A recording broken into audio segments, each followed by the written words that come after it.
I'll tell you something. I grew up in a home. I've got to admit to you this. I was not raised Baptist. I'm not a Baptist. I grew up in a, my family they were Pentecostal. Yeah. Oh, okay. Yeah. You know why God made Pentecostals? I'm going to tell you. God made Pentecostals so that Baptists would know how Presbyterians feel when they come to your church. That's what. Right? They come in here and they go, "Ooh, what's going on here?" Bring a Baptist into a Pentecostal church, you see that same expression. Oh! People are jumping around here. I think that man died over there. Did he die? Is he dead? He's slain in the spirit. And my mother was in love with the Lord, and it was in everything she said. It was in her language, right?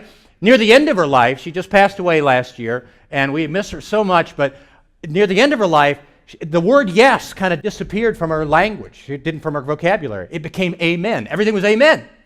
You would say, "Mom, would you like some more soup?" She'd say, "Amen." "Would you like a little salad with that?" "Oh, amen." "How about a grilled cheese? Can I get a witness?" You know?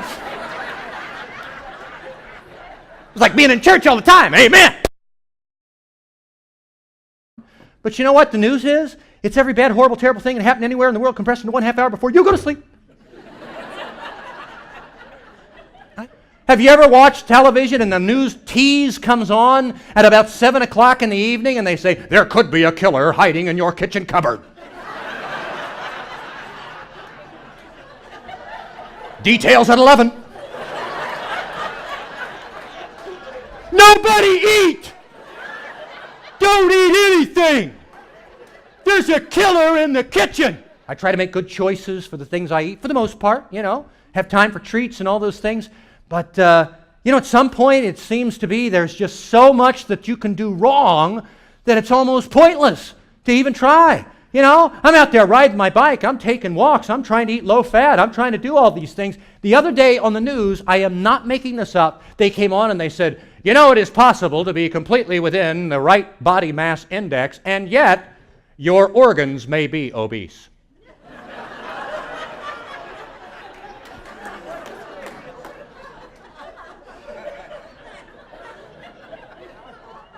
Well, I quit. I'll have a chocolate cake iced with bacon grease. I mean, if my organs are going to be the problem, and I can't make my pancreas do crunches, I'm sorry. I guess we're all done here. Kids are, you know, they live in a state of anxiety and fear from the time they're babies. Babies are stressed. It's a stressful time, you know, because you really think about it. The whole world is populated by giants. There's a language barrier. People come, their faces looming up to you, babbling nonsense. Every 20 minutes or so, somebody comes over, rips your pants off.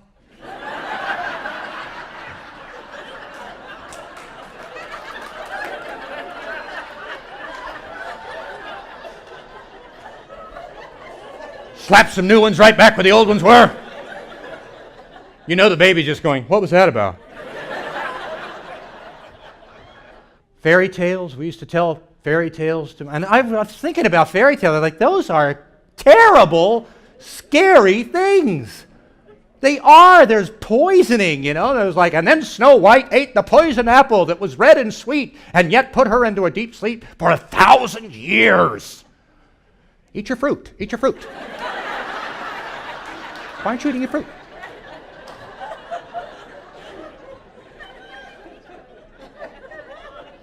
And then just as the wolf was about to gobble up, the huntsman burst through the door and split the wolf open from his throat down to his tail, and Grandma spilled out of his colon.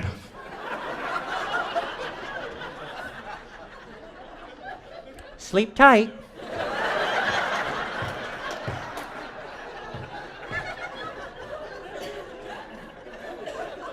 I don't need sleep, I need counseling. Terrifying to be a child. I remember The Wizard of Oz freaked me out when I was a kid, and your parents, they're so enthusiastic. They're like, watch this, you're going to love it. There were tornadoes ripping houses up. There were witches. There were talking trees that threw apples at people, you know. And then what freaked me out more than anything else was the mayor of Munchkin City. Little helium voice with this strange, you know, the mayor of the Munchkin City. Weird hairdo. I remember when Ross Perot ran for president, I had a flashback. It was the weirdest thing.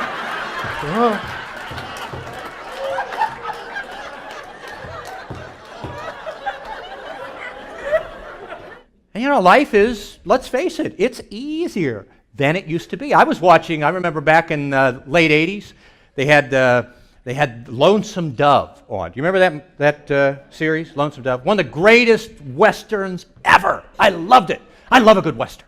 And I started wondering, you know, what would I have been in the Old West, you know? Maybe a sheriff, you know, a marshal, gunslinging lawman. Maybe that would have been me, you know. And I'm thinking of this as I'm, putting in my contacts and flossing my bridge work, putting mousse on my hair, you know.